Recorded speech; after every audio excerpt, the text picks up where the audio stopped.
wait for the last couple people to get signed in, and then we're going to go ahead and get started. We're scheduled till 11, but I'm going to try to get you guys out of here by 10:30, depending on how many questions we have today. So if we are going to encourage questions throughout the presentation, so if you guys do have questions that come up, just please raise your hand. Jill in the back of the room we are recording this today, so we can put it on the website. That way you guys can go back and review it at a later time as well. So just raise your hand. Jill will come around with a mic. You'll have to actually speak your question into the mic so it can get recorded, and then we will answer your question. And like I said, I'd like for the questions to, as they arise, just ask away, so that way we don't have to go back 3 or 4 slides to look at something in particular.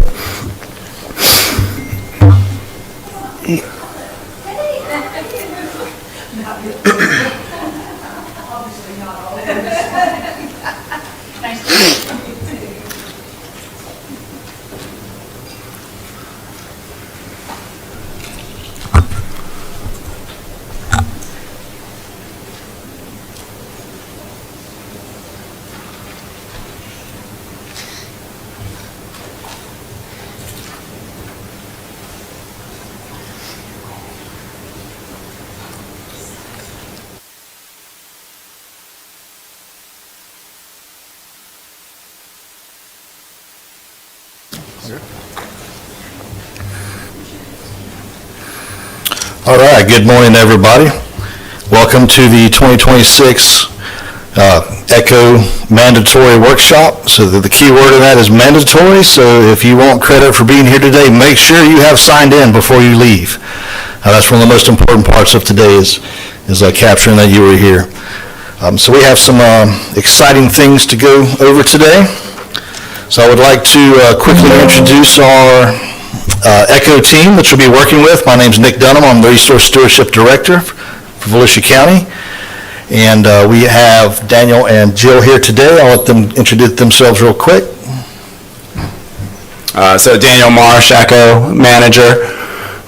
Been with the program now for about 3.5 years, so this will be my 4th cycle. So excited for what's to come here for the future for the program. All right, and Jill's in the back for everybody. Jill's been with the program a very long time as well. Daniel and Jill will be your main points of contact throughout this entire process. And we are here to help. So there's a lot of exciting new things with the program this year. Recently, Volusia County Council has made some new additions, things that have not been in the program before. So it's very important that we pay attention today. We're going to go over every one of those new additions and changes to the program. And again, staff is here to help us through the process. It's unlike anything you've been through before, but it's going to be a good year for this. With that, I'll turn it over to Daniel Marsh to begin. Jill, do you want to say hi and introduce yourself real quick before we get started? Sure. Hi guys, I'm Jill Markham. I'm the ECHO Administrative Specialist. I have worked with ECHO for 14 years now, which is a very long time. But I'm excited about this cycle. We've made some changes and we've added some things that I think are really going to help you get your applications in and put in good, strong applications. So while I'm here, anybody need a pen? No? Does everybody have a clipboard? All righty. All right, so I wanted to just go back to that first slide here. So we now have almost 290 projects across the county, and there's been about $283 million worth of investment throughout Volusia County now. So it's something we're proud of. Hopefully we can get up into 300 projects here soon, and this is year 26 of the program. All right, so what's new? We had a strategic plan that went to council. A lot of you guys either participated in the survey or were a part of the planning process for that. So I'm going to go ahead and go over some of the policy procedures that we're implementing here for the next cycle. So the big one is the cap has been increased from $600,000 to $2.5 million. We have eliminated the exceptional grant category. We also have a higher facility lifetime cap. So now projects can come for up to $5 million per project. Council also approved non-scope budget changes. So now staff can make the decision to approve budget changes. Previously, it was 20%. Anything over 20% had to go to the advisory committee and then to council, which ended up taking, significant amount of time for those to get approved. So we can move money between categories. So for instance, if, your construction project, you originally budgeted $500,000 and it ends up being $700,000, we can move $200,000 between categories to help you guys, get your budget complete. First question. Teresa.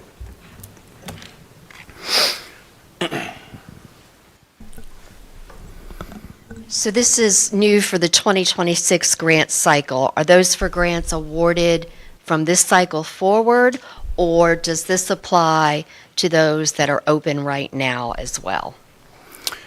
So anything would be as an effect as of 2026, but we will work with the prior grants as well to get their budgets up in line. Okay, because I have So- a couple that are open right now that I think is going to need Okay. that. Yep. Okay. We'll work through it and make sure that we adjust the budget for you guys. All right. Any other questions before I move on to the next couple? All right. So for nonprofits, Daniel? oh, I'm sorry. The higher facility lifetime cap, is that for, can you explain that?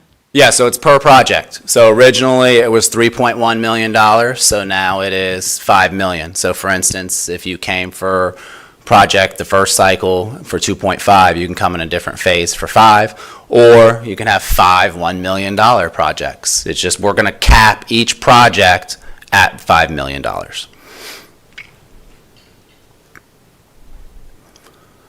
Okay, non-for-profits here. You are now required to submit board minutes, bylaws, and a list of board members as part of your application. The board minutes must be the 12 months prior to your application being submitted. We've also updated advisory committee term limits will now coincide with council. So we will be unfortunately losing 3 of our advisory members coming up in March of '27, and then the council will select new members for us as they are appointed. All right, another big one here, I think a lot of you guys will like this one here, is that projects involving the improvement of previously engineered sites, pre-engineered structures such as playgrounds, prefabricated buildings, pavilions, and modular restrooms may now substitute manufactured engineer plans and installation specifications in place of your regular A&E drawings, right? So this exception only applies to prefabricated elements themselves where the site is already pre-engineered. So I'll use a prior example. City of Port Orange last year, or the previous cycle, had to submit drawings per a prefabricated pavilion. That will not have to happen now. All right. So those were the key policy changes that we have.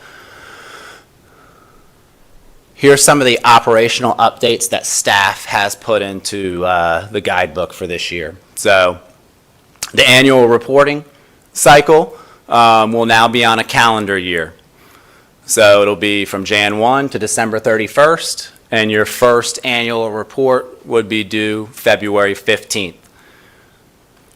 Quarterly reports will be due at the month end of the close of each quarter. So we've given you guys an extra 2 weeks to get those quarterly reports in.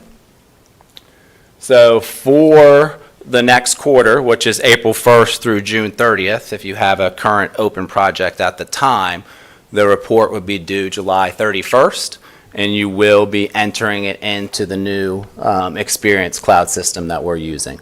which I'll go over later.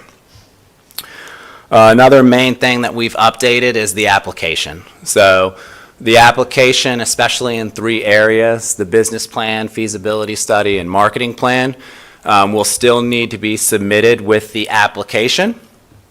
It must be specific to the project and to Volusia County. But we have integrated targeted questions for these specific categories in the application, which we'll go over a little bit later. All right, any questions on policy or operational before I move into the guidebook? Okay. Yes, if we have a project,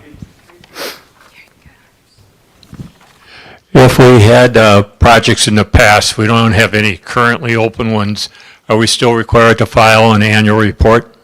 So annual reports will be due a year after your project is complete. And then after that, we don't have to? No, you'll fill out an annual report for the 20 years of the restrictive covenant, which I'll go over later, but you guys signed an agreement that you will maintain, operate the facility for 20 years throughout the life of the covenant and the grant.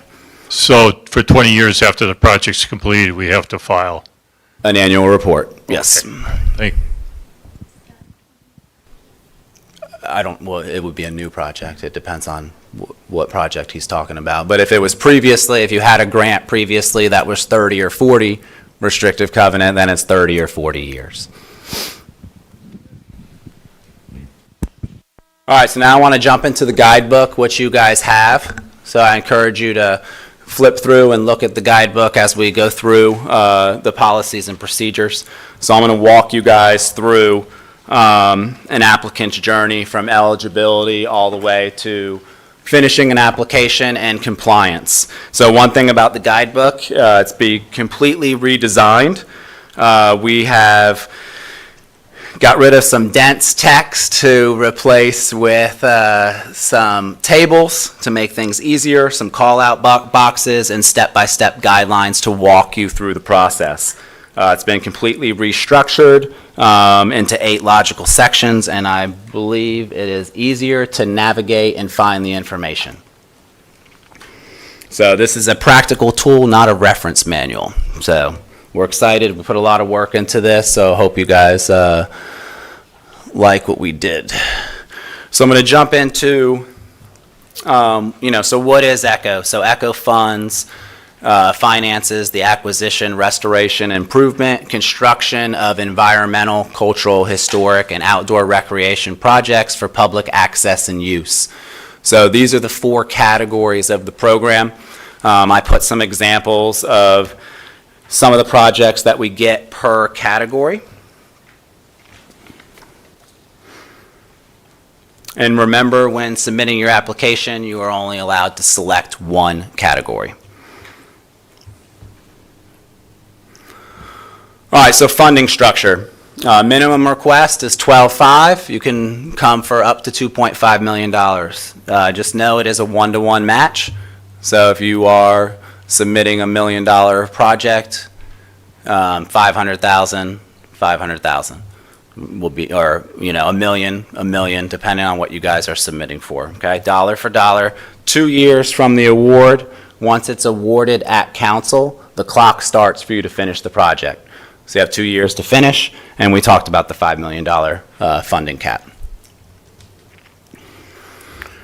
All right, so who is eligible? Municipalities within Volusia County, any of the 16 municipalities can apply, as well as Volusia County government or any 501c3 within Florida that has a 501 or 2 years 501c3 status, okay? There are exceptions which are listed in the guidebook.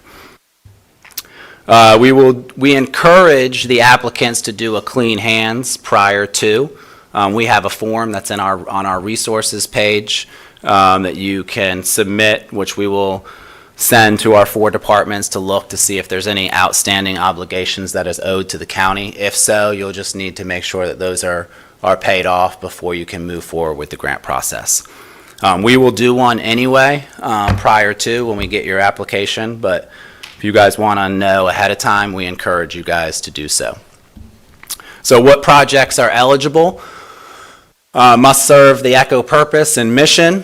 You can have 2 open ECHO projects per project site, okay? And then no more than 3 open projects at one time per organization.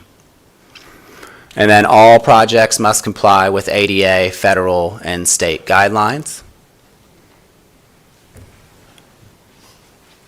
They can apply for only one phase at a time. Yeah, so Jill mentioned you can only apply for 1 phase at a time. So just know you can't apply for 2 phases of a project during the same cycle.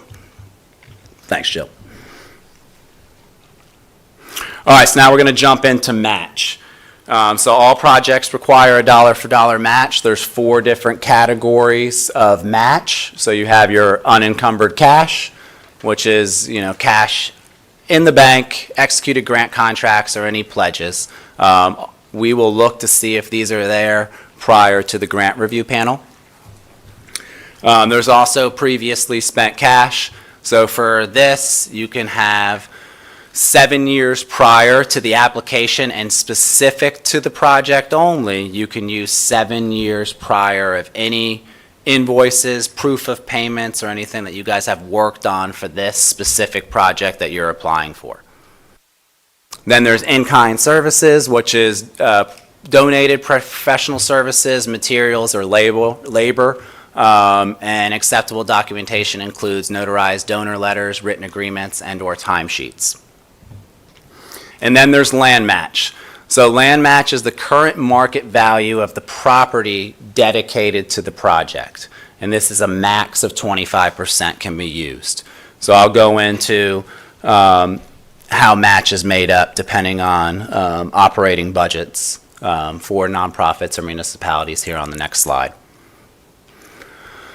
All right, so while I'm going over this, in your packet there is a sample match scenarios document that I would encourage you to look at. The examples that we've given is for a $600,000 project. I'm going to try to explain it in a little bit more detail here. So as I mentioned, average of your 3 most fiscal years for your operating budget. If you are $500,000 or more, you must bring 50% cash. If you're in between $250 and $499.9, it's 30%. And if you're a small profit that's under $250, 20% cash is required. So I talked about land match, it's 25% of the project value. So, for instance, let's say you submit a $1 million project, you can use land match for $250,000. The rest of your match can be made up of previously spent cash or in-kind services.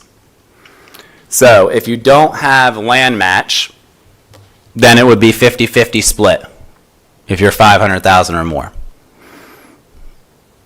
For $250 to $499, it's 70% of the rest of your PSC in-kind can be made up of that. And then same for nonprofit, 20% cash, 80% of PSC or in-kind. So any questions on this? Because I think this is we get a lot of questions from applicants on what's required as far as cash, what other type of PSC or in-kind. I'm laughing because we just went over this with you guys, last week. So. It's 25% of the match, not the project total. Okay. No questions. Good on the math. Okay.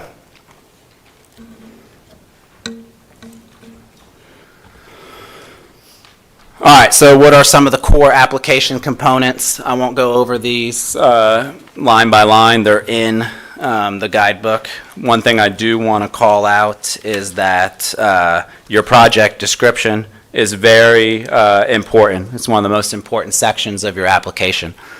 This is where it should be thorough and detailed. We're not looking for a summary. We need the purpose of your project and how it will be used and what it hopes to achieve and how it will enhance the quality of life for Volusia County residents. Strong project description allows staff to read it and practically see the project, the space, the people using, and the problem that it solves in the community. When a purpose and vision aren't clear, scoring makes the application more difficult. So when in doubt, add more detail. Vague descriptions are one of the most common reasons that applications fall short during the review. So more information, the better for us, so that when staff review it, we can come back in the technical review, give our thoughts on the application, and then this also, helps us feed that information to the advisory committee, who will then be scoring the application. Another thing I want to touch on is 100% drawings. Those are also required. So you cannot submit conceptual plans. So all drawings must be 100% complete by the technical application.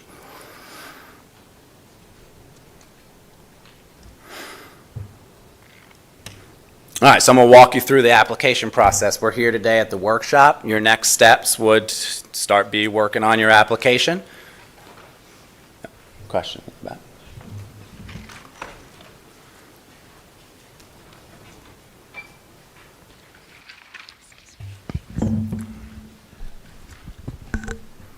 Question is on 100% drawings. When you say 100% plan set or drawings, are you talking about like all the engineering details, if we have a restroom, the electrical, the MEP, okay. Yeah. Make sure. Everything. And I'll go over that later as we get into the application, what Got it. drawings are required. Thank you.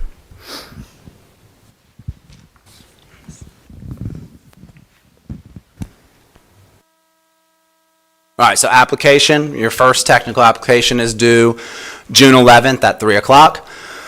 Like I said, must be 100% complete. This will be, if you're not familiar with ECHO, we will review your application and get back to the applicants. It's one thing that a lot of federal or state grants do not do.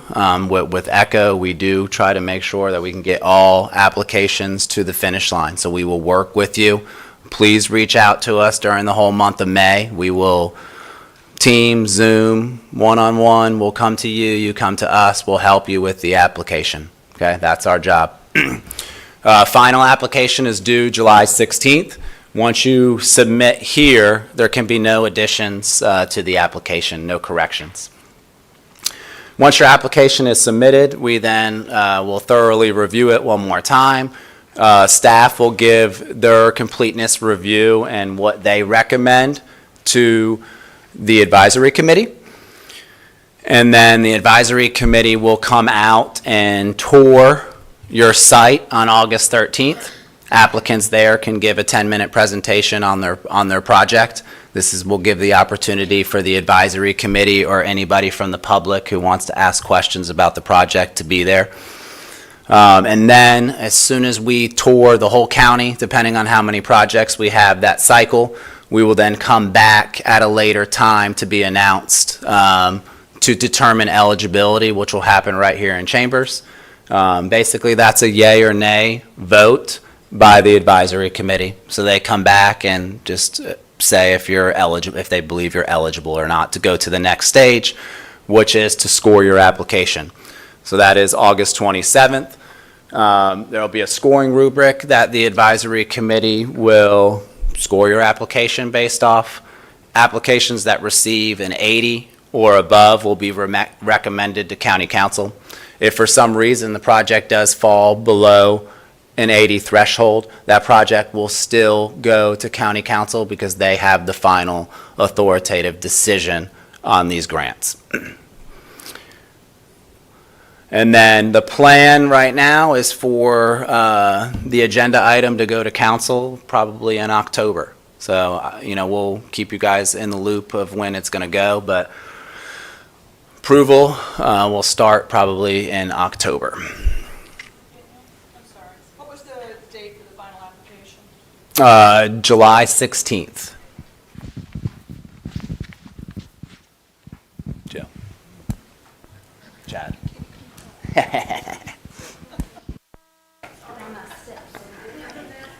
Yeah, Chad, we'll get to Chad, and then we'll come over to you. Nick's going to bring a mic over. Just curious, Daniel, when, on that July 16th deadline, is that when all the cash match, previously spent cash is required in the bank and approved? Okay, thank you. I have two questions. One about the drawings. So if it's rebuilding a building, we need a drawing. But what's about if it's a remodeling of the bathroom? We do still need drawings as well? Yeah, so Or I'm like gonna- air conditioning? Yeah, so I'm going to go over the drawings specifically when we get there in the application. But if you want me to go over them now, I can, if that will help everybody. So drawings. Drawings are required from all applicants. Documents must be legible and to scale. So we're looking for current drawings or any excavation plans for the facility. We need a street locator map, which indicates the physical location of the project. There should be a site plan, which includes building footprint, travel ways, parking, landscaping. This section will also include a site survey, a trees and topography survey, civil drawings, and any water retention, drainage, and circulation. Preliminary and schematic drawings are also needed to be in the application. This is a general model of the floor site plan showing the location of project elements. It's suggested that you guys have a Florida-friendly landscape plan. There will also need to be design and development documents, which is the selection of materials, any engineering systems involved, detailed cost estimate, and any environmentally sustainable materials. The construction documents should also include written and graphic instructions. So we're looking for specifications of the projects like building systems, floor plans, elevations, and it should include all site utilities and ADA information. And then you also need a bid set of architectural and engineering plans as well. So when we pass out later in the presentation, we're going to give you guys the application as well as the companion document. So I'd encourage you to look at what's required. It's on page 17 of the application. And I have a second question, just to verify the cycle. June 11th, this is the final submission, then July 16 is when, if we are submitted, we refine our applications. Then I forgot what it is in August. Yeah. So August is your site tour and eligibility. So once you submit your final application, on August 13th, the staff as well as the advisory committee will come out to your project location where you can give a 10-minute presentation on your project. And then 2 weeks later, we come back and actually score the applications. And when is the final decision? So October? that's when, so you're scored on August 27th. So if you get an 80 or above or less, we still recommend that project to county council. In October is when they would award the grants. Thank you, that's all.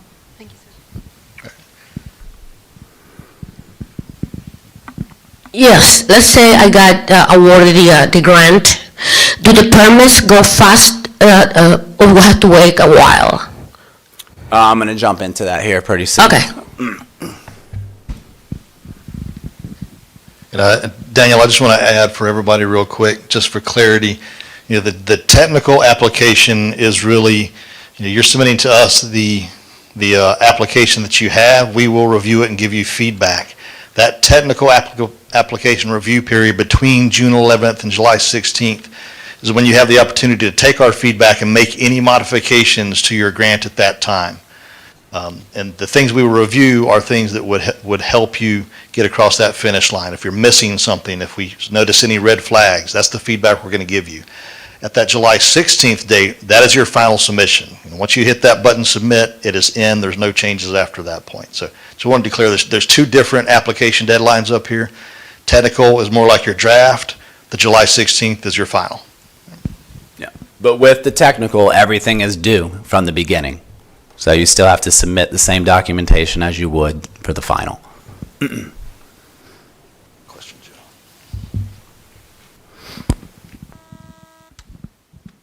If you are just, as the one of the applicants stated remodeling something inside your current facility. All those drawings, all those architectural of the exterior, et cetera, are still due? We'd have to take a look. I mean, yes, I'm going to say yes, but we need to know a little bit more specifically of what the project includes. Like, for instance, we've had a few of these questions in the last week. Restrooms. Echo's not just going to fund restrooms. They have to be a part of a bigger project. So restrooms could be included in your project, but we will not just do a restroom project. So, for instance, if you had a pavilion, playground with a restroom, that's an Echo-funded project. But we wouldn't pay for the restroom. That would be your guys' responsibility. We would pay for the pavilion and the playground. We're talking about changing, all the seats in our theater and redesigning our actual interior auditorium to expand our ADA section as well. Does that qualify for Echo? I think we'll need to talk a little bit more to see. And that's why we encourage, if you guys are not sure, please reach out to us so we can kind of walk you through of what, is eligible, what we can pay for, what you guys would be responsible for. We really need to know the full details of the scope of your project. And we will help you throughout that process until you guys, start submitting your application. And Daniel, I'll add one more thing for that. You can still do things outside of the ECHO grant in your project. You can have a much bigger project and ECHO only fund part of that. So if you have some things that don't qualify for an ECHO expense, you can still do those as part of your overall project, but just know that ECHO will not fund those portions of it. Do you use that portion as match? They fund the expenditures? If you've got a project that doesn't include ECHO-funded portion, can you use the portion that's not ECHO-funded, the expenses for that as match?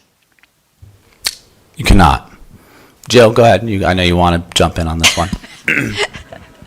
It has to be eligible for ECHO in order for it to count as match. We have a list for you, and it does break down things that are eligible for both, things that are eligible only for match, that kind of thing. It'll give you a better idea. I have a question about what we call a project and how to count them. For example, Casadega is a historic community, and we have several buildings that need renovation. So each building will be a separate project, or working on our community will be a project. How does that, how do you specify project and count them? It depends on the scope of the project at the time. So if you're doing a facility that's a historic structure and you're doing a renovation, it has to be on the historic registry list. It is. Okay, so then we could do a restoration, but it still has to have public access and use to the facility, and it has to meet the ECHO mission and purpose. So we can't just restore your building unless there's some sort of ECHO purpose for that facility that you're using it for.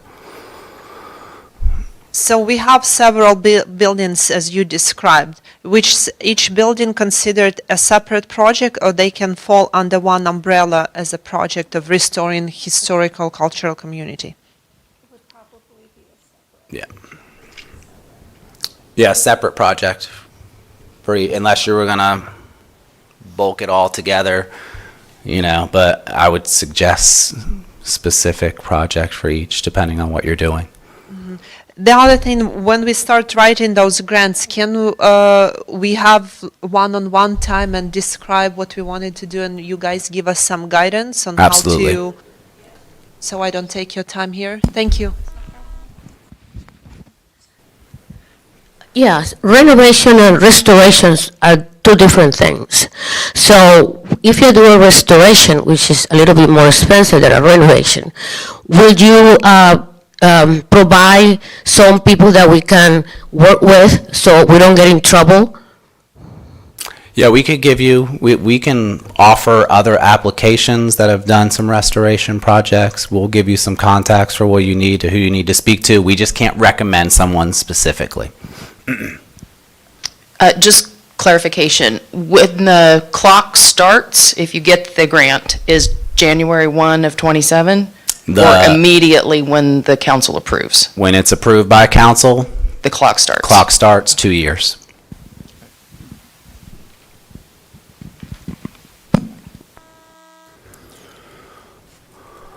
All right, good questions, guys. Appreciate it. Oh, one more. So when it's approved and awarded, when does it get into the bank account? The cash? So this is a reimbursable grant program.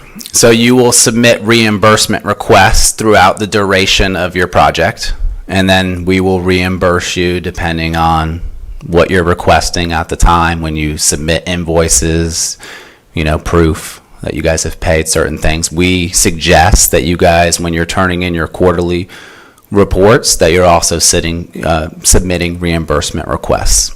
Okay?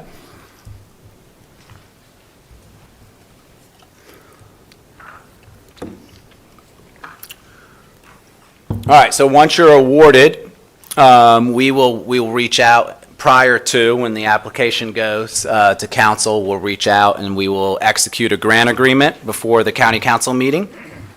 And then once your project is approved, that's when you'll record your restrictive covenant. You guys are responsible to file that at the clerk of court. And then once your covenant is signed by the clerk of court, that's when the clock starts for the 20 years that you have to keep the project open and accessible to the public. So you will have a different project completion clock, and you will have a different clock for your restrictive covenant. All covenants moving forward since 2020 are 20 years. All right, once you have your covenant, then you can move on to getting your liability insurance and your performance bond. And then once you have those two documents and they've been submitted to ECHO staff, we will then issue an NTP, and then you guys can start your project. Please do not start the project until you receive the NTP, because if you have, we will not pay for any of the reimbursements if you've started before we give you the go-ahead. So, and we work with you throughout, so, we'll keep you guys on schedule.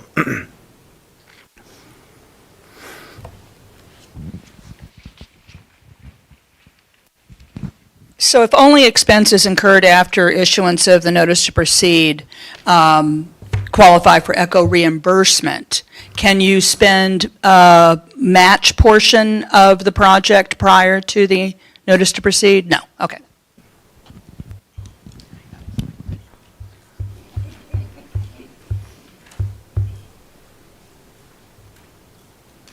All right, so then we have long-term compliance. So for the 20 years, like we talked about earlier, annual reporting. So a year after your project is complete, that's when your first annual report would be due. During your project construction, staff will monitor your project. When a project is complete, we will also visit your project triannual.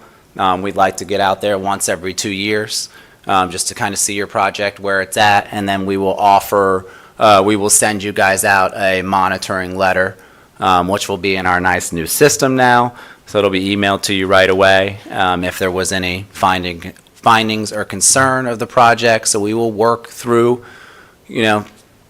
small compliance issues to large compliance issues. We want to help you guys. That's our goal. If for some reason, the compliance can't be taken care of, there is a payback mechanism that we use depending on where you're at in the restrictive covenant. So if you're in the first half of the covenant, it's a full payback of the grant. If you're in the second half, there's a nice formula that we use to find out how much you owe. But we don't like to get to this point, so we will work through you throughout the process with you. Yes. Just in terms of timeline, once the council approves your application and you're awarded the money, how long between that normally is the NTP given to us? Usually within 60 days. 60 days, Yeah, okay. it depends on how fast you can get me your insurance. Right. Your performance bond. You file with the clerk of court. Okay, so You guys get- timeline-wise, we could expect to begin construction about 2 months after the county council meeting Yeah, in sometimes October. even shorter than that. Just depends Okay. on when you get us that information. Okay, all right, thank you.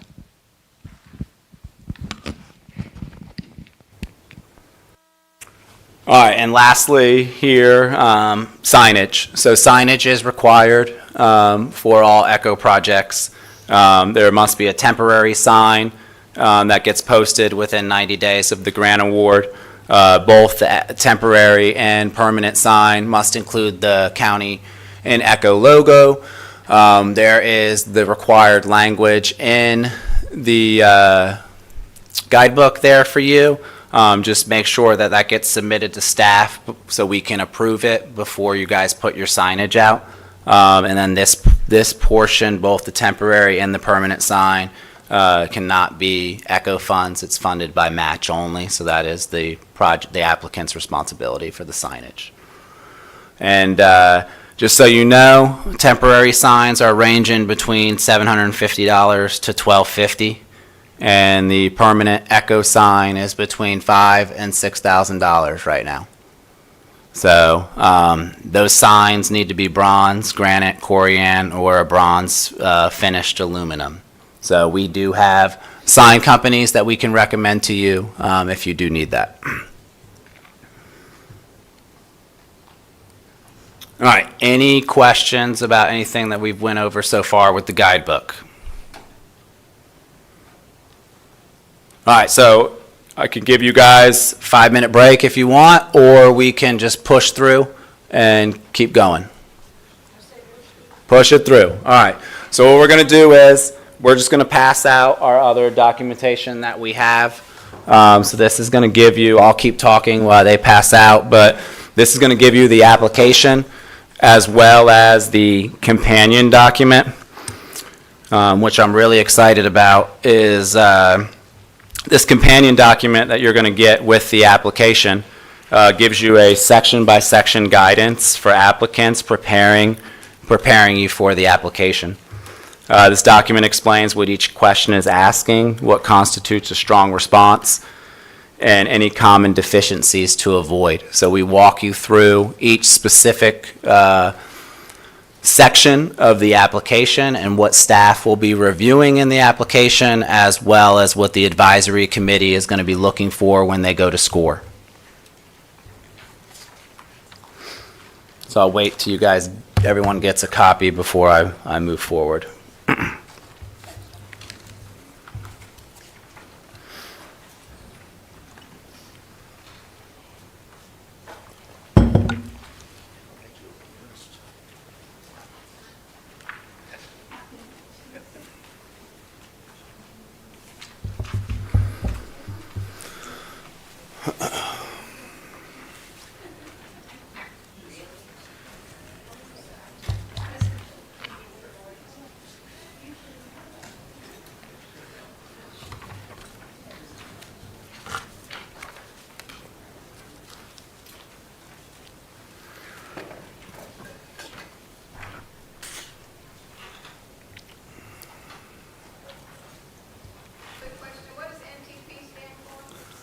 Notice to proceed.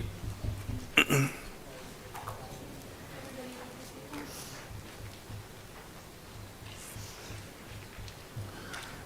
right, we good to, everybody got their documents? Okay.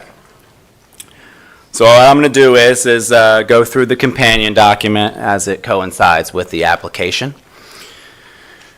So just remember, this companion document is advisory in nature. It's encouraged to consult the guidebook and contact ECHO staff especially if you have any specific questions. So I'm going to reiterate to you, when you guys leave today for the whole month of May, staff will be available to help. So if you guys want to sit down, Zoom, Teams, one-on-one, we come to you, you come to us, we will help you throughout the process. Please use us as your number one resource, okay? All right, so throughout the application document, there's color-coded call-out boxes are used to highlight important information. So we got yellow boxes indicate the critical requirements and common mistakes. Green boxes provide tips for strengthening your response in the application. And purple boxes will highlight requirements specifics to nonprofits. All right, so we talked about what's new. Want to jump in? Yeah. Okay, go ahead. Just jump in real quick. So I was going to mention the most exciting part about the application this year is that it's no longer a paper application. You can do the entire thing online, upload, and submit. So what Daniel's talking about today is very important to that process, but we do believe it will make things a lot easier on the applicant to get all the documents in one location and get it uploaded correctly. And we'll go over the Experience Cloud after we go through the application. But I would encourage, so after the meeting is over, anybody that signed in today, we will send you guys a Word application so you have it. I would encourage you guys to fill it out in Word first, save it, and copy and paste into the system. Seems to be a little bit easier that way. We've tested it. We've done 50-plus applications, as well as I've had some other people in this room test it for me. We do know that with a new system, new program, there could be some hiccups, kinks that happen along the way.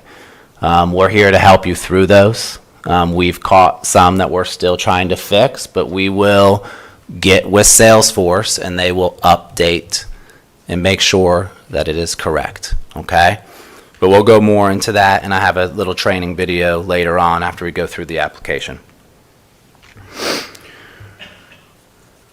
All right, so we talked about business plan, feasibility, and marketing plan. Those things are new in the application with targeted questions.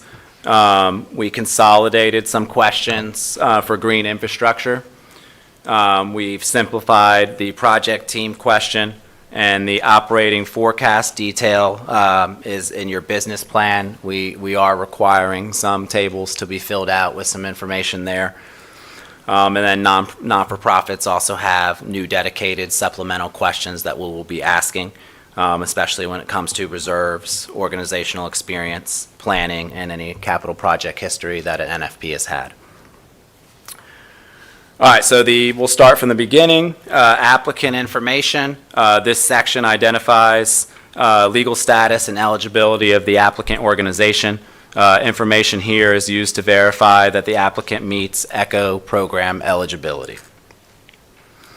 I would encourage you to, when you start filling out the application, if there's going to be more than one person that is going to be helping with the application, please list them as an additional contact person on the application, so that way they can also have access to the application in the system. All right, project information. This section identifies the location, type, and category, as well as site ownership or control status.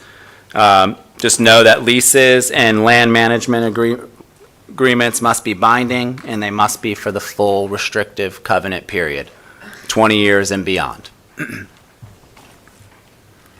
Funding request. This establishes the financial parameters of the request. This is where you are documenting all of your confirmed match funds.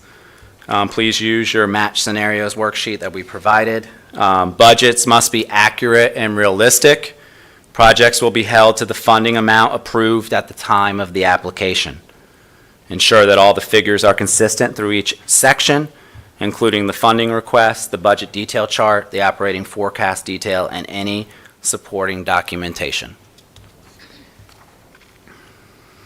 Talked about project description, how important that is. Make sure it aligns with the ECHO mission. We're looking for project scope, purpose, and anticipated outcomes that enhance the quality of life of Volusia County residents. Looking for a detailed narrative of the construction or any implementation sequences or major milestones that this project hopes to incorporate, as well as green infrastructure. And if we're conserving water or energy, those type of questions are asked. And then, of course, ADA is important. Project team, this is where we're looking at the organizational capacity to successfully manage the project. Strong responses here identify the project manager and who's overseeing the budget. We would like to see relevant experience and specific terms when it comes to other capital projects that they may have worked with. For non-profits, please identify board members who will provide oversight to your project. Performance measure. This section requires applicants to define measurable goals and objectives for the project and explain how outcomes will be tracked over the restrictive covenant period.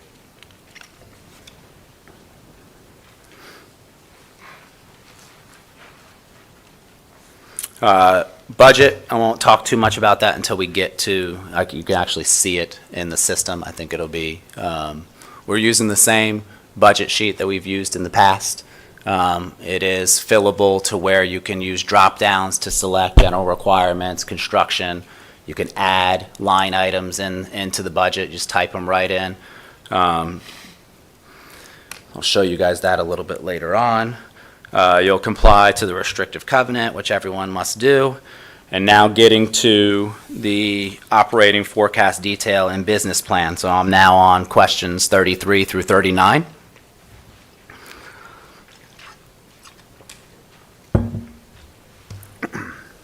So this is where we evaluate the applicant's capacity to operate, maintain, and sustain the project throughout the lifetime of the covenant. So, like I said, there's specific questions, and we've listed every question in the companion document and what we're looking to be included in that specific question, as well as what the committee and staff will be reviewing for that section. So I will point out that the first table that you'll fill out is the annual operating cost. So you'll need to provide costs broken down by major category. That includes personnel, facility operations, maintenance, administrative overhead, insurance, any programming as well. Make sure that they add up to what you're asking for in your budget, or at least show that your operating expenses can cover your portion of what you're asking for. We're also identifying any revenue sources or any contributions to your project. That's Table B. And then Table C is your long-term capital replacement plan. So we're looking to see, if you can give us your equipment structures and infrastructure, what year it will be replaced, what the estimated cost is for that replacement, and if you can use some industry standards that are provided there for you, and just reach out to us. We could send those to you as well. All right, there will be a maintenance and operations certification and compliance form, just saying that you guys will maintain the facility for the length of the 20 years. It was a different form last year. We've kind of updated it and included all the attachments, making sure that they're true and correct, and that you're committing to long-term maintenance and operations. It confirms compliance with applicable laws and the grant condition. All right, and then as you get through the operating forecast, there are going to be specific questions by category. So when you are starting to fill out the application at the very beginning, if you select environmental, later on in the application, you're only going to see the environmental questions. You're not going to see the cultural, historic, or outdoor questions in your application. Okay, so the program is filtering what questions are needed depending on what you selected on page 1.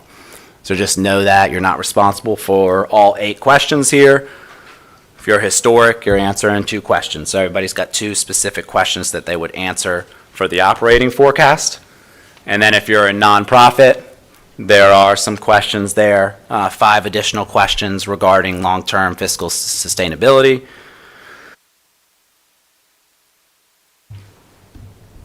Any questions so far? I'll keep going. Okay. Feasibility study. This section evaluates the project's practicality, community support, its readiness, and expected community impact.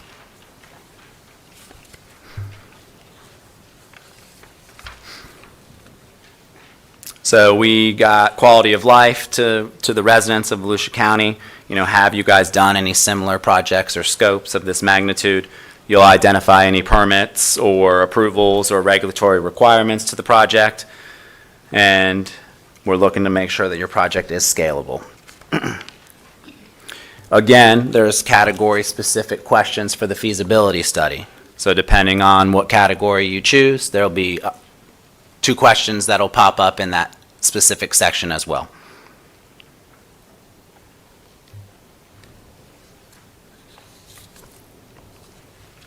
All right, marketing plan. So there are specific questions for marketing as well, but we made it more of a marketing checklist that's included. So we're making sure that you guys agree to do the temporary, permanent sign, the logo, all print materials, press releases, you know, updating the website with the logo. We are encouraging the applicants to turn in pictures for us too. So there is, if you guys are not familiar, please check out the ECHO website. There's a transparency dashboard there with all 290 plus projects throughout the county. There's information there. It's filterable by city, district. It gives you some good information, and it's up to date as current with the quarterly and annual reports. So please send us pictures if you guys want us to update and put some nice pictures. We'd appreciate that. And then there will be category-specific questions for marketing as well. All right, we get to fiscal stability. This section evaluates the applicant's financial health and history, any audit findings, and any financial documentation that needs to be submitted with that. If you're a municipality, you'll submit a link to your financial statement. If you're a not-for-profit, again, bylaws, the most 12 consecutive months of board minutes, and a list of board members. Also for NFPs, you'll need to make sure that you have a most recent uniform business report filed with the Florida Division of Corporations, and there must show unrestricted ownership or undisturbed use of the facility. All right, then we get to the drawings. So the drawings are on page 17 of the application. So I won't read all these out again, but this is what's required. 100% needs to be complete. And then we've given you guys requirements and guidance for what specific drawings that we're looking for. And do remember the exception for previously engineered site or pre-engineered structures. All right, and then lastly is Table D, which is the project construction timeline chart. Just make sure that that chart, you know, matches up with what you guys are going to be doing throughout the 2 years of your project.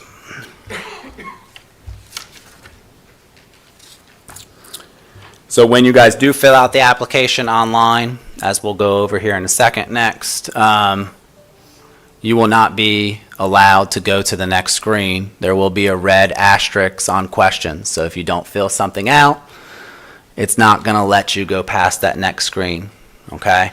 You can plug something into the box, but remember, if it's not something that's going to be submitted, we're going to come back and tell you to fix it. So that's how you can get to the next screen if you may want to skip that particular question, but just make sure you go back and fill it out correctly, okay? Anything you guys want to add before I?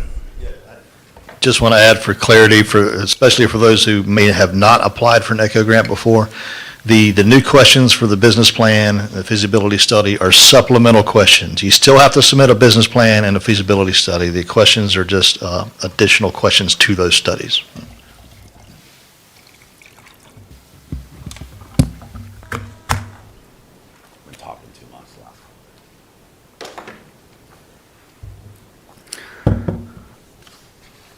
All right, so now we're going to jump into the Experience Cloud. There's also a document that says external process for the Experience Cloud users. If we can follow along with that, I do have a video from Cloud Creations that we are going to go ahead and show. Let me pull that up real quick.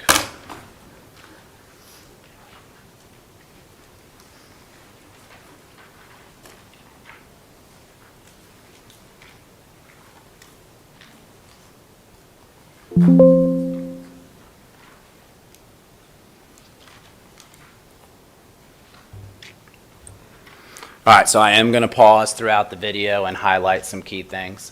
You will also, this will be sent to you guys afterwards. It'll also be linked on the Experience Cloud when you log in, so you can refer to it, okay? And then you do have your training manual that walks you through how to fill out the application. Just know that the video it's going to show an application prior to when we went through the changes. So we weren't able to get a video that has the exact 100% application, but the information that you need is there, okay? So I'm going to go ahead and get started. Hi, my name is Rochelle Hoffman. Welcome to the ECHO program training. In today's session, we're going to cover self-registration and navigation, application submission, and the maintenance of your awarded project. As for our training session reminders, please ask questions as they come up. This session is being recorded, and you'll be given a guide to our portal at a later time. Let's go ahead and get into it. For our first session, we're going to navigate to the ECHO program portal and learn the self-registration process, and then we'll give you the navigation of the portal. To access... All right, so this is what the page will look like when you go to log in. The link is there for you on the page, volusiacommunitysservices.my.site.com. This is where you would go to log in. If you already have if you've used Salesforce previously and for another grant, or you can use that same login. But you will select not a member, and then you will fill out the required fields, fill out your username and password. Please write those down, and you can always edit those, and she's going to show you that here in a second. Access the ECHO program, we are going to go to volusiacommunitysservices.my.site.com. Once you've logged on to the site, you're going to click the Not a Member URL if you have not registered before.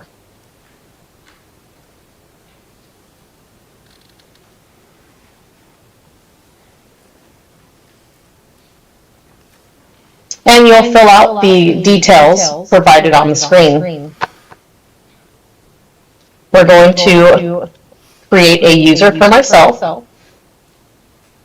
I'm going to provide an email address. And we're going to list the company in which we are going to apply the application to.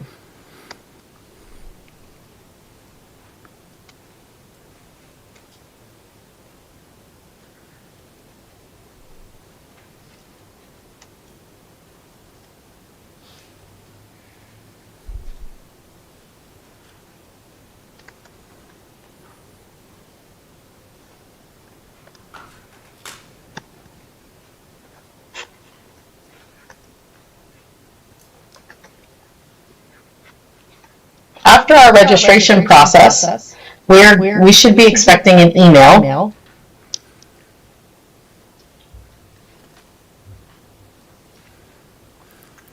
So just know the email's going to come from me. The email will look something like this. It's going to say Marsh Daniel, but just make sure You're gonna that click- it's not spam. It is. This is how you access the program here. So it'll say, welcome to the ECHO Grant Program. You will click that link, and that'll take you into link to get started. the Experience Cloud. You'll create your username and password here. Like I said, please write that down. Store it somewhere so you have it.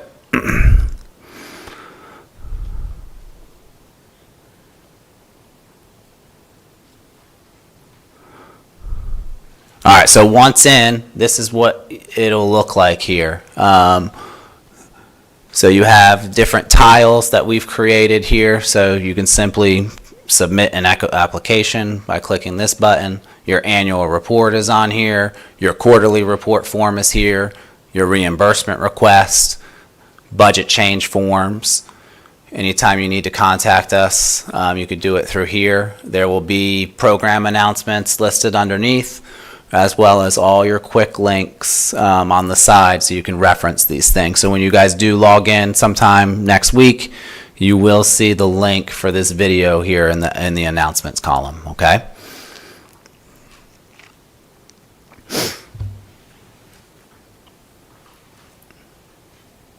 Options here. We're going to go into the profile section that shows you how to change your password and enable receiving emails. First, I'll click my user-generated name. I can click on the Home tab, which would take me back to my home page. I can click on the My Profile, which would show me my partner details that I've created. And I can see the settings and preferences that are enabled for my login. Here, I want to make sure that I've enabled email notifications. So that's important. So just make it should be auto-populated, but please make sure you check your settings when you log in and that you guys will receive email notifications.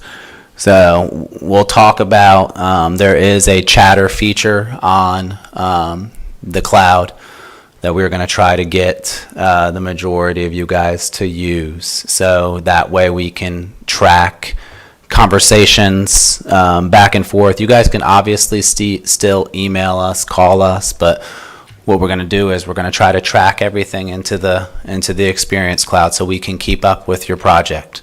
Okay, you guys can submit your reports here, but we'll show you how to use that later. Question?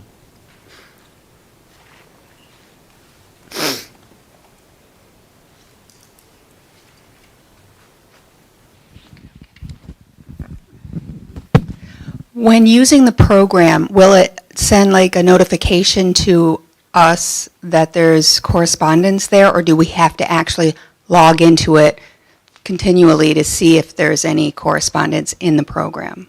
You should get a notification. So if I send, at Lori Irwin, it's going to send to your profile, and you'll get a notification that there's a message there from us.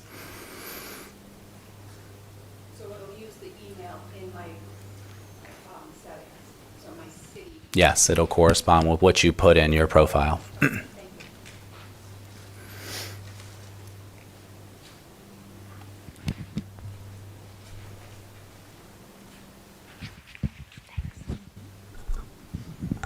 If two people from the same, say, city are working on does the sign-in go right to the application for both people? So whoever is the main contact would have direct rights to that application. We're working on trying to get the additional contact to have access as well. But whoever's the primary would be the main applicant to get access to the application. But we are working on that with Salesforce now to try to get multiple people at a time in an application.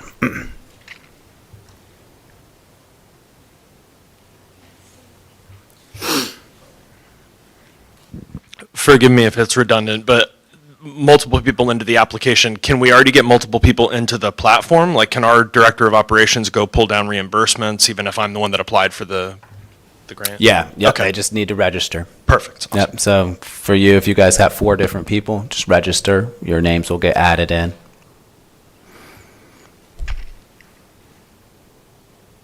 Case the ECHO team sends us chatter communication.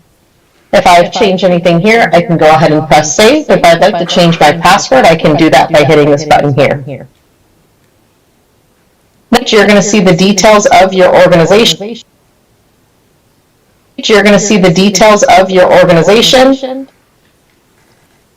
And you would see any related details like contacts of colleagues that may have been created on the ECHO program's behalf or yours in a later application process. So that's where you would see your related contacts. All 4 of you guys would be listed there. Any details that you guys submitted previously, and then we've already uploaded or imported the information of people who've already received previous ECHO grants. That's where the sign-in sheets came from. So we have most of the information in the system built in already. Okay, so if you're new, it's imperative that you register, and we have enough licenses and logins to go around, so. I can always log out of my portal at any time by using the logout option here. Let's go ahead and review the tabs that we have access to. At any time, I can click Home or the logo here, or I can click the Home option here to get back to this page. First, for the tabs across the top, we have the My Project tab.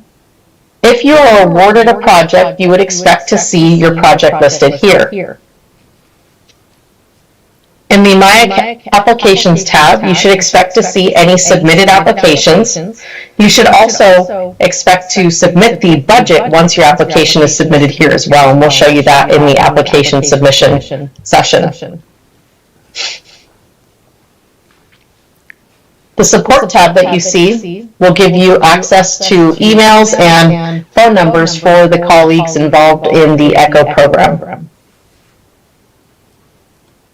If we go back to our home page, we'll see the area for ECHO program announcements, which will list some key. So I'm going to skip over some of this. Like I said, I'm not going to go let you see all 35 minutes of the video. I'm just going to move forward to some of the important things that I want to point out, and you guys will have this afterwards.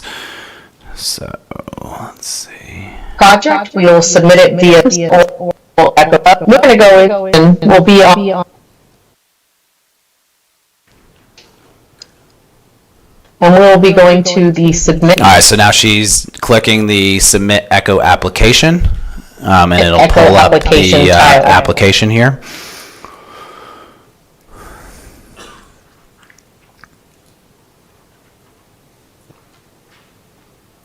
Once we're prepared to submit our application,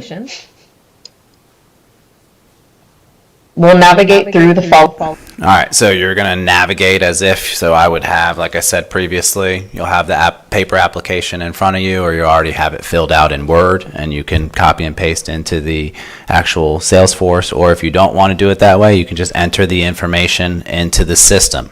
I would just suggest that you guys have a copy saved somewhere.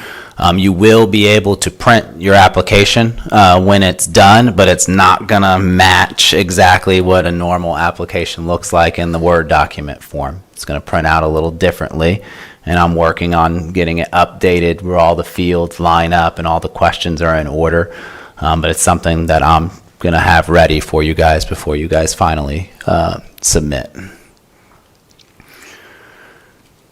So as you can see, she's going through and filling out the specific questions. If you're a non-profit here, you're going to see that, it's going to filter to what's required. So when she clicked that non-profit button, there were 2 asterisks that popped up here for the NFP to fill out their charter number, okay?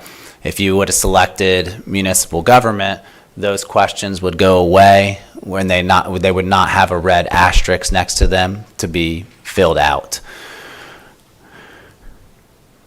So there is a next button on the right corner there. So if you were to hit next and you haven't filled out a question, it's going to pop up with an error. It's going to say we hit a snag. You need to fill out whatever question that you might have missed, okay? There is the save for later button, what she's about to show you right now.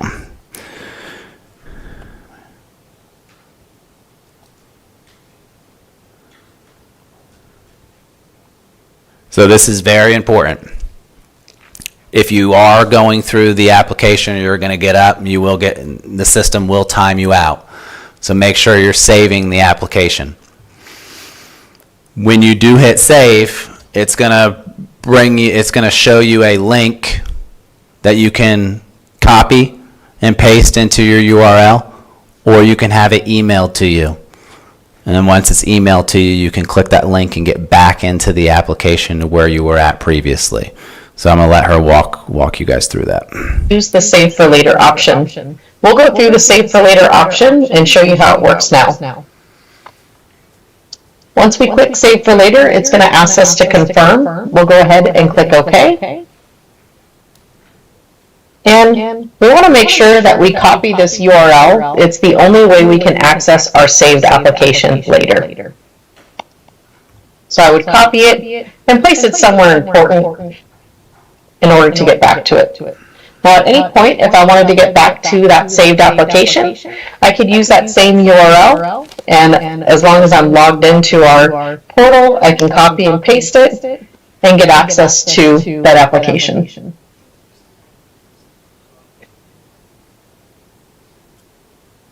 Now I'll continue through the application and answer the remaining questions.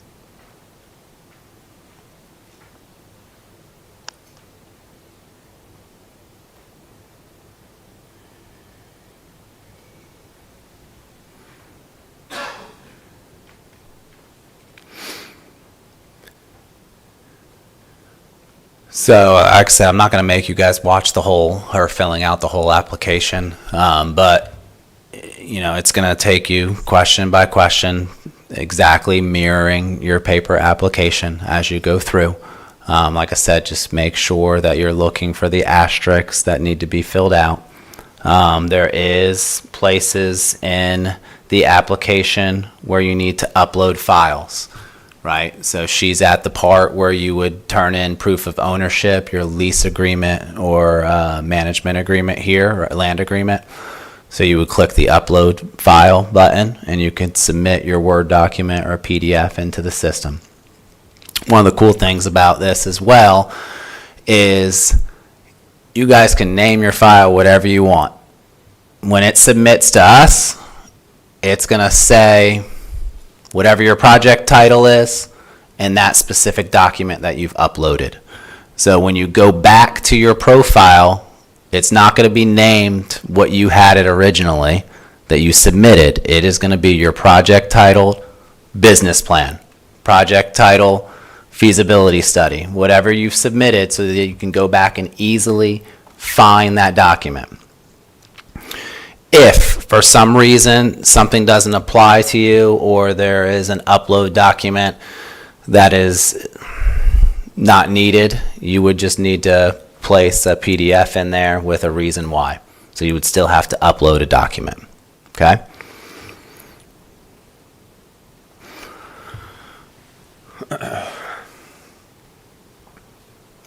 So just so you guys know, the 11-minute mark of the video all the way till up about the 20-minute mark, it's 9 minutes of her actually going through and filling out a complete application, okay? Like I said before, just know that some of the stuff in the video is not the same that's on the new application, because we had to wait for council to make changes until we, could put those into the system. So I've been working for the last couple weeks trying to make sure that the system is ready to go, so you guys can start working this afternoon if you'd like.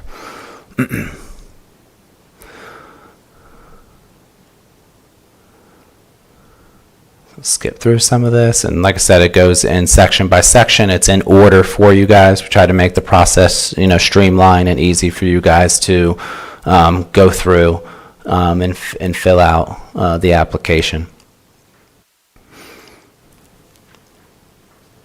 Like, for instance, you won't see this, we removed this fiscal stability chart is not a part of the ECHO application. So it's on the video, but you won't need to submit that because it won't be there. All right, let's go to.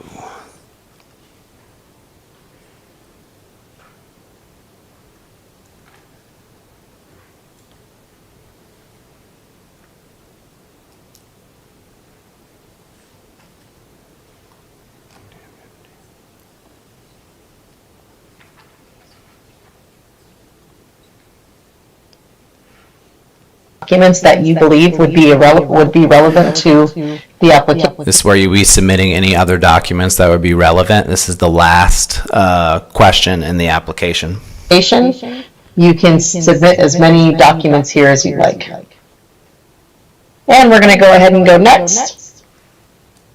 So when you're done, an applicant checklist will pop up just like on the paper application on the last page. It's going to notify you that you've completed all the tasks there that are appropriate.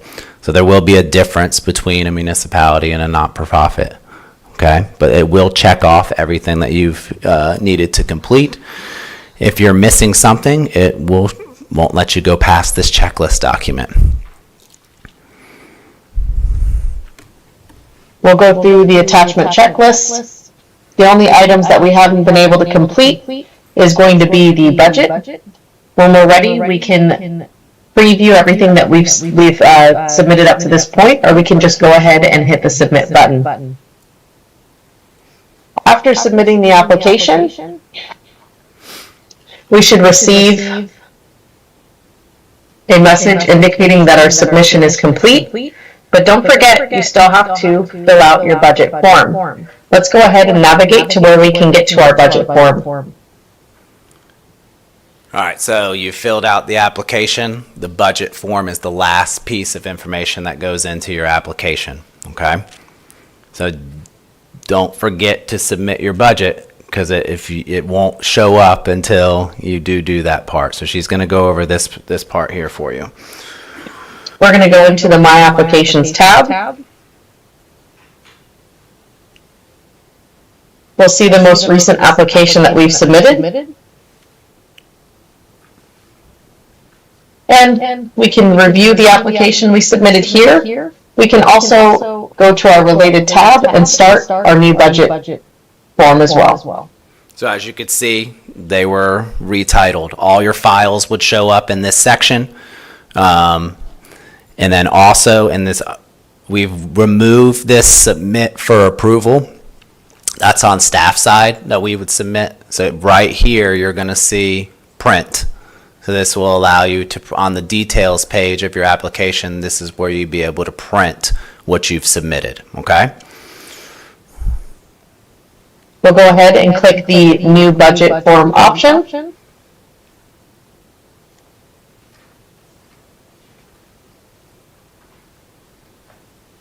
We'll save the budget. We'll access our budget. And then we'll click in the project budget button here. This will invoke our next form. As you can see, each section has a drop-down of applicable options. You are welcome to enter in your own if you do not see one that fits your category.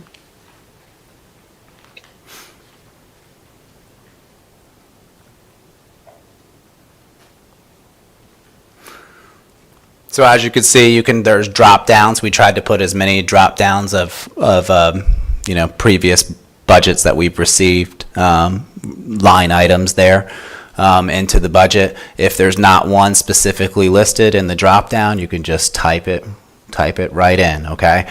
Remember, when you're filling out your budget, we changed this a few years ago, is that we are holding you to the total category. So for instance, in professional services, we need to know what those are by listing those line items below, okay? So you can have as many line items as you want, but the total should be of the category, not by the line item, okay?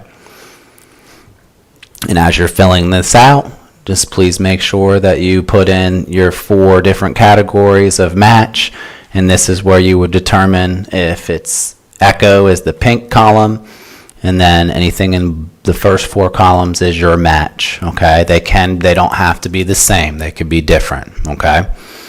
Just depends on what you guys want to cover and you want Echo to cover depending on what's eligible. So please look at your eligible expenses list that we've given you, and it's also in the guidebook as well. There's a list of them, but we've also incorporated another sheet that pulls every single eligible or ineligible expense from the previous guidebook, okay?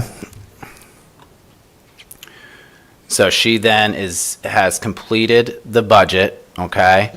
And you will just hit Once our budget is complete, submit. we can hit our close button. You hit submit, and then you can close and leave the page, okay? And then you're going to come back to your project, and We you're can going to see in the completed budget, all of our budget line items have been made, and if we ever need to go back to the budget, we can review the budget by clicking the Project Budget button.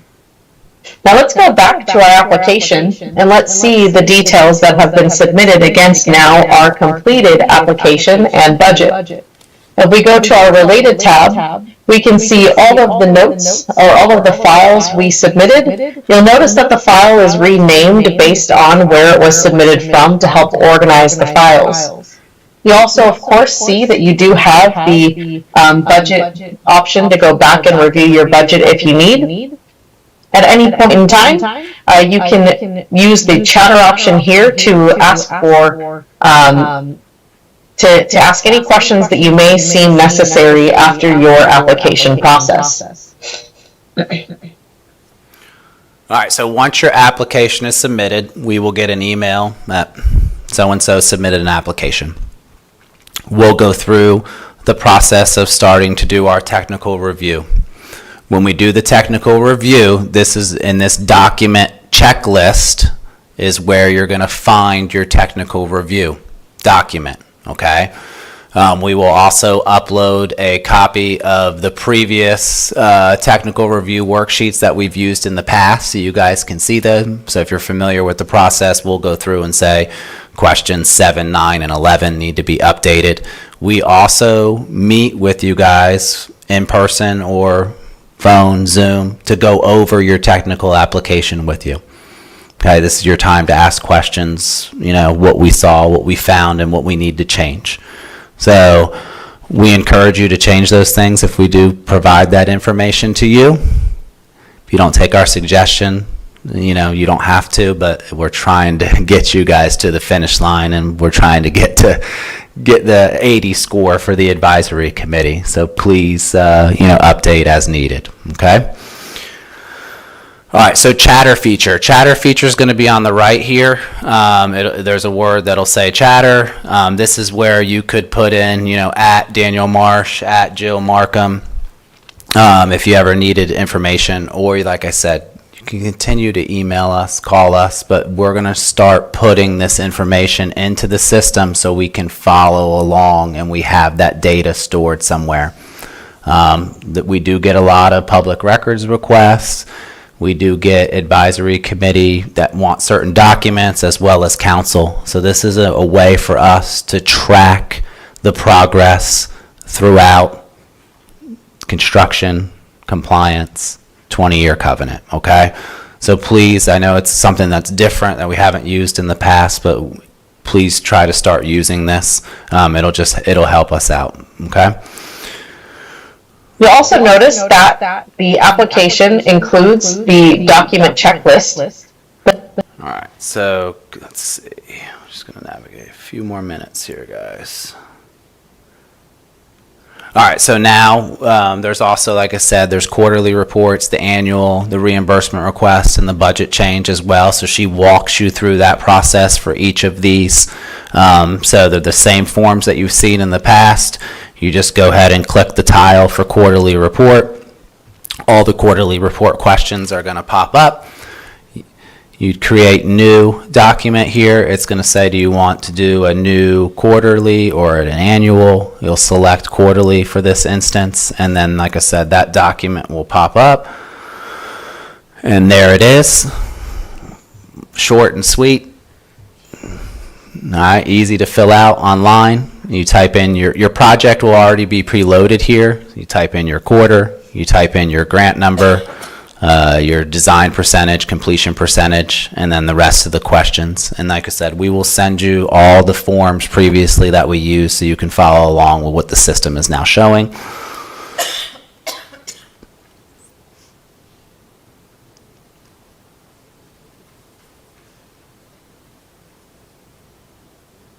And then she walks you guys through an annual report as well. So annual report, remember, will be calendar year, and the first report will be due February 15th.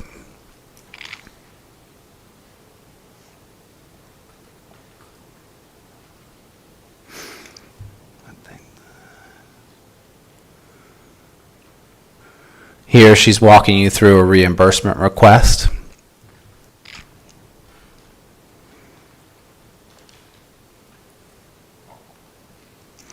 Now, for And the date that I've submitted. My status field is blank. So for reimbursement requests, you're going to have to do these individually by each specific line item that you're requesting. Okay? So you'll still submit the sheet previously, but you'll have to do numerous line items. So if you're asking for $25,000 back in professional services, that would be one request. Then your construction would be a different request as you move forward, okay? So we can track them. Or Jill can track them. She's the reimbursement queen.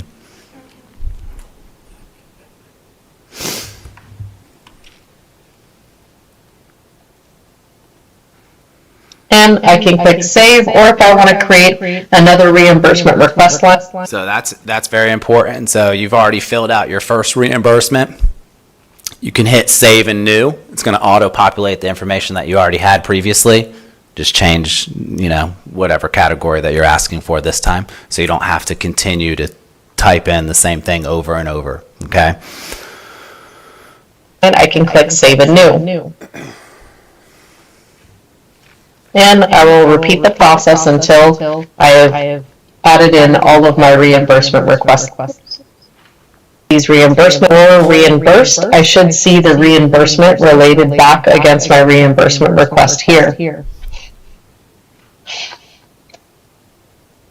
going to go back to the home tab. Tile access to the. Oops. Budget change. I'm not going to go over this form with you guys. Okay, contact. Here again are the actual project at hand. And then here, I could submit the budget change request. I can attach a. So here you can, like I said, in the chatter feature, you can also attach or upload, any documents that you need here that will go along with, that are supplemental documents, okay? So I'll send this to you guys after the meeting sometime this afternoon, as well as any other documentation from today's meeting. This is a good time to ask any questions before we end. There's one over here, a couple over here. Huh? Oh, yeah, yep. I have a question. What is reimbursement? Is it a part of our budget that goes to grant that we need? A reimbursement? I'm sorry, I didn't hear the whole question. Can you repeat the question? What is reimbursement? Okay. What that means is you will have completed something in your project, and you will send to me or enter this information, and you'll send it with the form and the invoice and the backup showing that it's been paid. I'll review everything, process it, and you'll get a check. So this is when the project is already in the process, right? When Yes. we build foundation and we send you reimbursement for foundation, like that? Sure, sure. And you can ask for reimbursement at any time. It's just we want it at least quarterly. But it's you pay up front, then I pay you our part back. Does that make We need sense? to have our own money to pay first. Absolutely. And then us to reimbursement. That's how it works. Yes. The other question about, again, login. So one person creates an account, and then we share the password with the other person who works No. on the same application, or we add them as a... No, you could add as many additional contacts to the application, but if 4 of you guys are gonna wanna access to the cloud, all 4 of you would need to register. So we are working on trying to link additional contacts to the application so all of you guys can see that. So that's something that we're currently working on. Whoever's the main starter of the application, the primary contact, would be the primary responsible person to fill out the application. So it would be from your profile. When the other person is registering, how do they link to this application? We're working on that. Oh, So okay. as soon as I have an answer for you guys, I will let you know.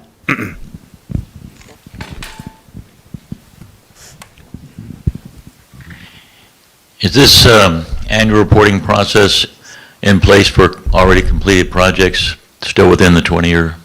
Correct. So for you, moving forward, your next annual report would need to be done on the cloud.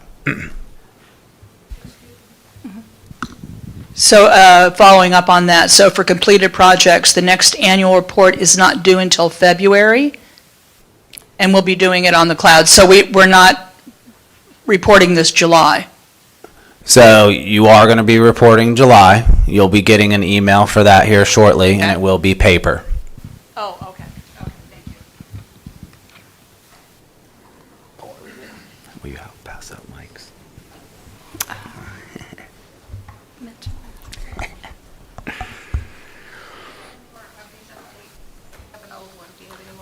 Yes, we've got some more.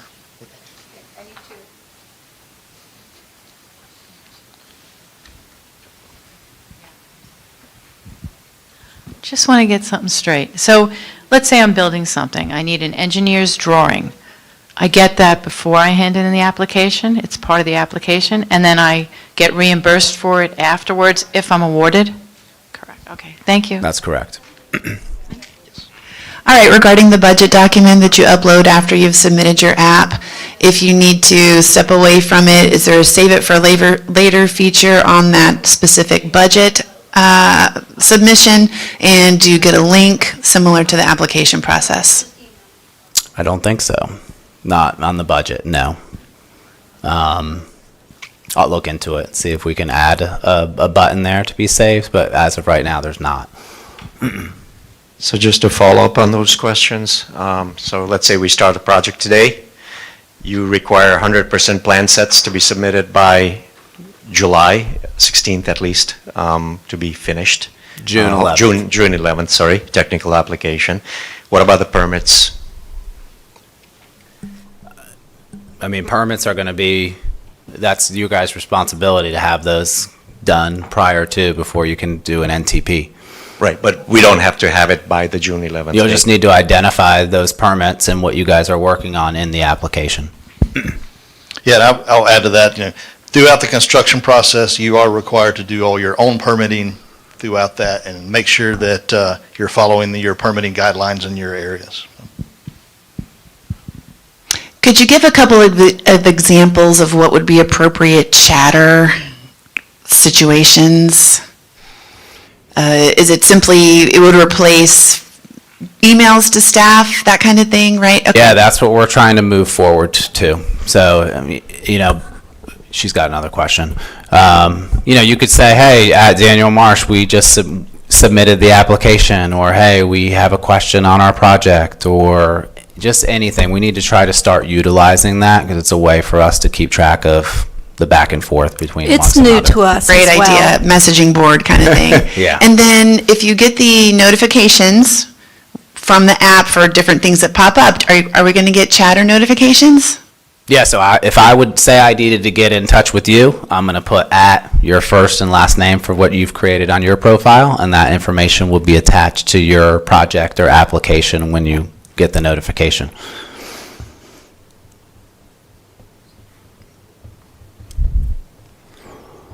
Any more questions? All right, a few things I just want to add here.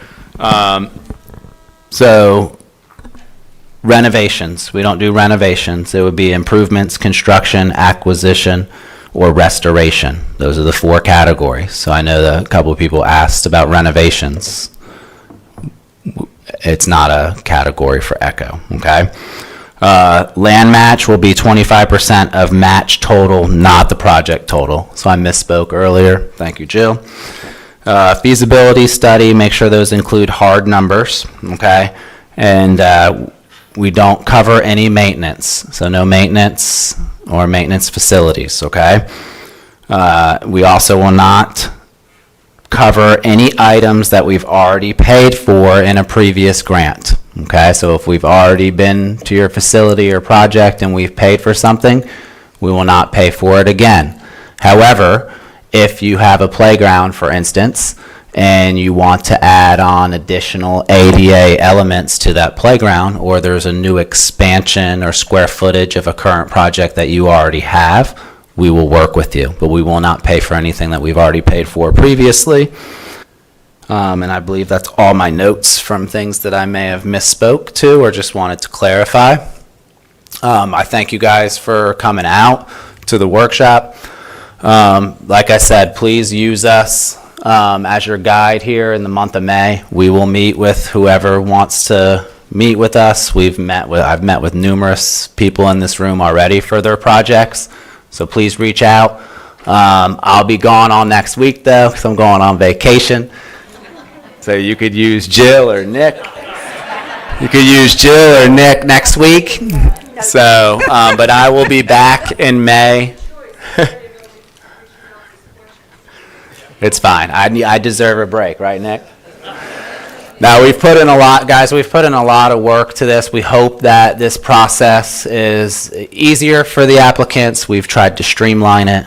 It's new to us, and so we're learning, a whole new system and things, but we're trying to move the ECHO program into the next,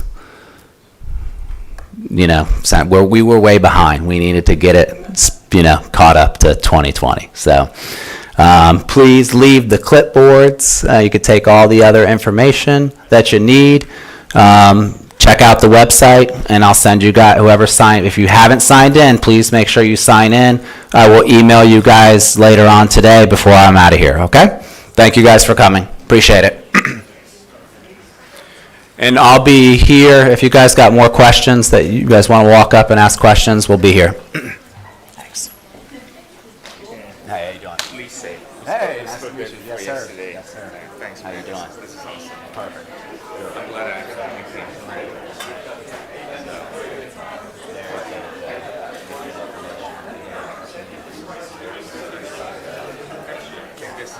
This is very, very much. Before anyone goes on vacation. We are from Casadega. It's a historic spiritual community. And the land belongs to non-profit. And some buildings are too. What would be a number one project that you We decided to I'm here in just as an assumption? For example, we have a historic building that belongs to non-profit, stands on the land of the non-profit. Building is a historic building, right? Our bookstore. Some of them are over 100 years, including the structure. All right, thank you. Yes, ma'am. Yes, sir. Run by the board of directors.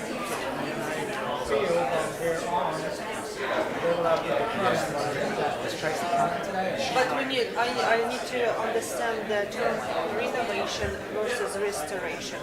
So that's I don't understand, because if the building is historic, right, our library, ideally, if the board agrees is to mow it down and build it. But I don't know how to, if it belongs or not. Because it's historic, we have to restore it until forever. I don't know. And on the, if we can't mow it down, it needs restoration because our air conditioning doesn't work. Floors, windows, bathrooms is just, you need to, it needs to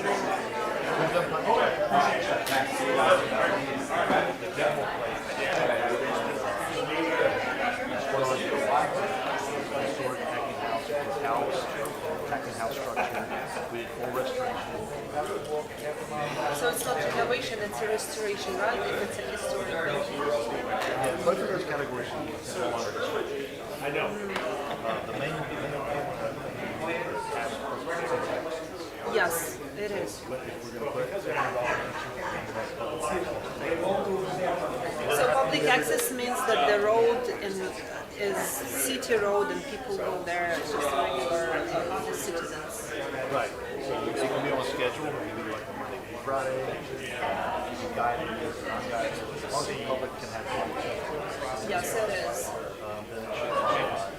But again, we can make a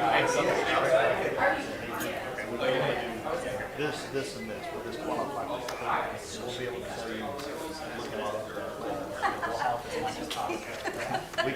it, we can, whether that be good or Appreciate it, but what I've enjoyed is that you will all be accessible for us to come with our questions. A lot of times we get lost in them. So the other project, our apartments, they also historic, right? Buildings. So we have apartments that also historic buildings stands on the land that belongs to that historic community.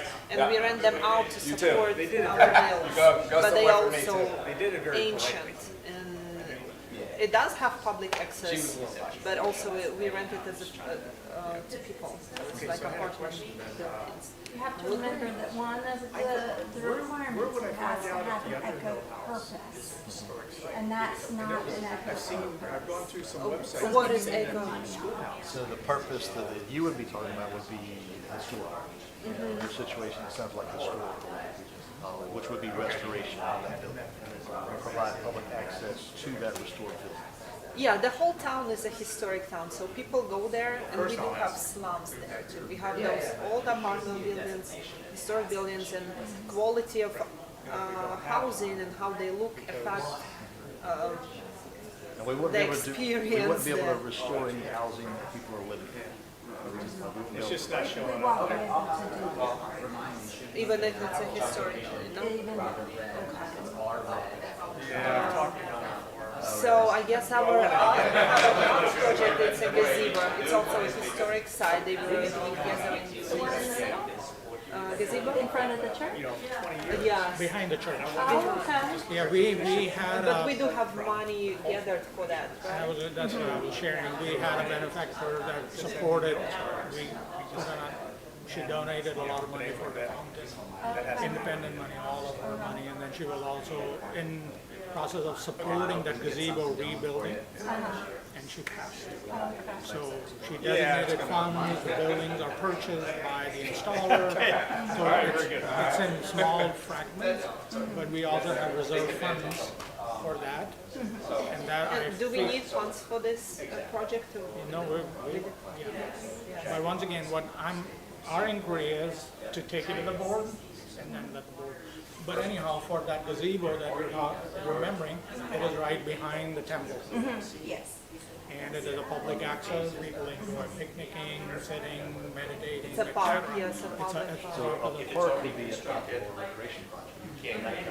So we can do a park in a community like that, as long as it's. With the gazebo. So we had conversations with the engineers and the contractors, and their assessment is even the foundation that exists at this time will not be able to support the building because it's bigger and wider. So their recommendation is to do it from scratch, like come in and do the whole. So we have some dedicated reserves for that, and that's where that matching will. So that can be our project number 2. So a bookstore can be our project, right, for ECHO, or no? A store? No, No. it makes a profit. So, and are you guys a nonprofit? Are you Yes. registered Yes. not-for-profit? Okay. We're on the National Historic Registry. Well, I knew your also- buildings were. I love the place. So, yeah. Yeah, but the nature of the But book. a business, we're not going to be able to. What if it's like a gift shop, a part of something, like a museum? Yeah, so What the do you do books, with that back So room the- when it's not, when you're not having the festival? Right, so the way our trust and organization is set up, the bookstore, you know, it's to sustain and support the ongoing expenses. So it's really not focused as for profit, it is to accommodate the taxes and the revenue that we incur. The bookstore is supporting that. And it's public access because we yeah, it have has the only tremendous public amount. restrooms in Casadega, actually. The restrooms are in that bookstore So- that needs to be rebuilt. So that building is heavily trafficked by tourism. And it comes and there's a lot of people are there and we're open 7 days a week. We're only closed maybe 5-6 days throughout the year. So if that would be one of our projects, it is public access.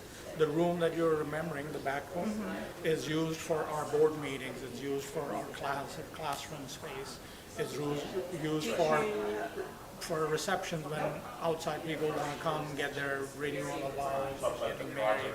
They can use that for assembling or things. So it's open to all, not just only for the membership, because the visitors include students or people that are coming for education, or people that are coming. And it's a religious service too. That's where we give a message. Y'all really are gonna need to go through the guidebook and look at what the eco purposes are, because not all of what we're talking about here are eco purposes. Now the gazebo, if it's part of the park that we're talking about, it could be outdoor recreation, it makes it easily. But the bookstore is very close. We need to Well, why figure it out fills what, out historic and cultural and public access. But there's What's more, question number there's 2? more to it than that. You're still talking about a store. I know the money is used to support the city, but doesn't have anything to do with and ECHO. each project is only one, so one project is one category. But what you can do is you can identify your master plan, and what you want to do with everything. Then we can identify which elements of that are eligible. Yeah. So we may be able to restore one building, or build a park out there, and we can still do the other thing, but that would be on you guys. So we can still identify elements of your master plan, too, that would be. Because in my listening and having a little understanding that gazebo is a bigger qualifier than other opportunities. But the bookstore is what needs the most because Well, that's a different part of the arrangement, it doesn't fall under this place. I don't understand why it doesn't. Yeah, it's a public building access for the historical culture. We have an answer for that. And it has public restrooms. When you go to Casadega, there is no public restroom. It's more than a.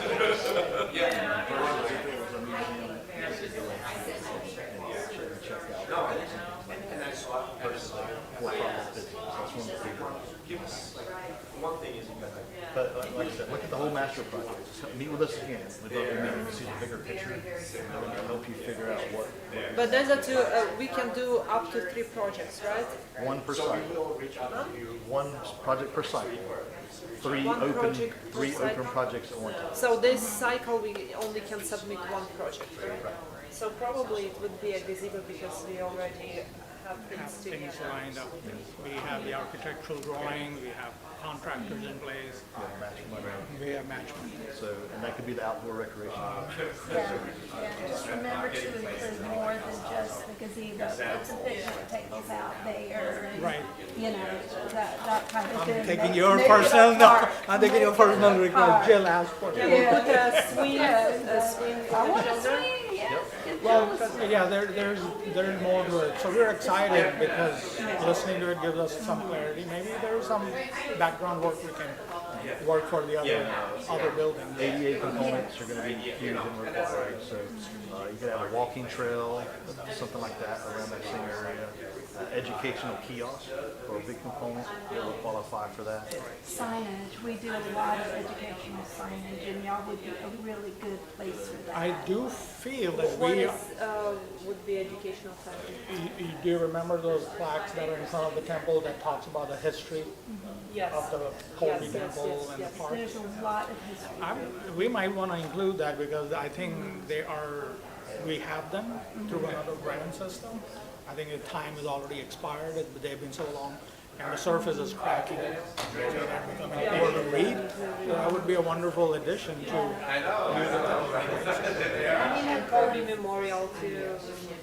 The store, you have a lot of space in the back, and I know what you use it for now, but y'all could set up a museum back there. We do have a library, and then we're working on some. There's just so much history. It's neat. So that could be something. 132 Let's meet and talk about it. So if we didn't have that business and that bookstore, then it could be remodeled, right? Or if we have put a project together, building a new building that would be museum, library, and like gathering for education and purpose, that could be funded by Depends exactly on the scope of it, but the answer is maybe. Yeah. So the question I was going to ask earlier, Daniel was talking about a rubric, and that rubric is only accessible to the board council, not to the applicants. That way we know. That goes back to college education. The teacher give you a rubric, do this, Really make what sure. it is, Right, it's a guideline. It's a broken down score section based on the guidelines. Like, does this project meet this qualification? I enjoyed that rubric because I know where to put my efforts into. I knew how to get it scored. It was so interesting for me. I'm like, I can do this. Makes it achievable. So yeah, the last question for me is this video that we were seeing, is it accessible right We're going to now? post it too. It's not right now, but he'll have it up by this afternoon, he said. Because I think it would be beneficial for us as an organization, for the trustees to have same information. Not our version of it, so they can go through it and see what. Yeah, we didn't want to put y'all through the whole 30-minute video in here. It was kind of slow. Slow. But that's all of the resources you saw today Will be available. are available. So you can go back and keep referencing them. And again, you can always call us. Yes. We'll do it. We can do a site visit and look at it and walk through it with you. That would be great, yes. Do you guys have any reference, for example, how can we address our slums? The land still belongs to profit. There are no slums, they're old buildings. Yes. The slums come from a different tone of space. For us, they're historic buildings, they're No, not but there are slums. some houses that are just almost down to the ground. But they're still historic. We're not going to have anything to do with residents of any kind. Do you know any other grants or programs that can help with that? Maybe assistance, maybe? I don't know about restoration. They help with housing people, but they don't really do building work. Yeah, I don't know. I'd get on and Google. There's so many grants out there and nobody knows about them. So. Well, we appreciate it. Lots of And homework that's to do. another, that will be another Project. But thank you. We typically have one cycle a year, so if you don't have something that you think you can get together in time this year, you have the entire year to work with us to get a project for the next year too. Fantastic. Appreciate it. No problem. It was nice to meet you guys. And do make sure you have our cards there up on the table. And then did you? Okay. So that bookstore doesn't have any chance of qualifying for anything, no? Not in its current state. But the outside gazebo. Yes. Part of that ideation is receive what's easily accessible, clearly accessible, then we'll work on it. I just needed to understand what qualifies, what's not. I never worked with grants, so I need to understand. I know what Casadega needs to get done, but I need to, asking questions really help me. And another, for the board's information, just a reminder, it is a reimbursement program. So they would pay for everything up front, and then the ECHO money gets reimbursed as the project is completed. Thank you. Thank you, guys. Thank you. More benches. Yes, more benches.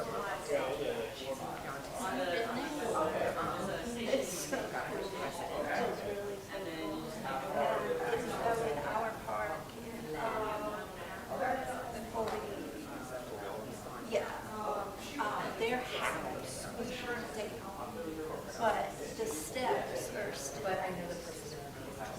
And they've planted baby parks, I guess, or one of the organizations they work with.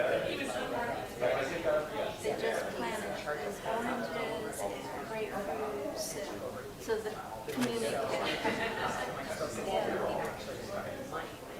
well, I know you're no good at this. No, that's totally as far as the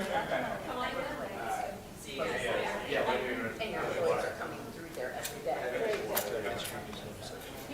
and there's so much Next door could be the gift shop. Yes. All right, so I'll go now.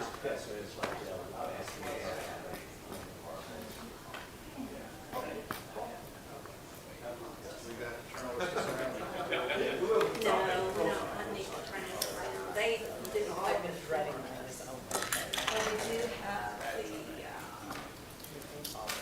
the fridge. This is the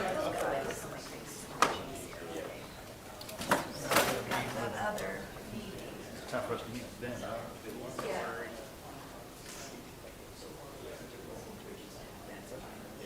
That's what makes it easier in the system.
Not the way they want them fixed anyway.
get to it? Yes. Yeah. Oh, yeah, like public or multi. In fact, like the city manager, because he works at Mr. Martin, right? His wife, John Hewitt, his wife is, I think, finance director. So when he became city manager, so it's strange. This is my feet because it was a prior. So he says, seaplane, right? So he says seaplane marina, and he says, business from the city that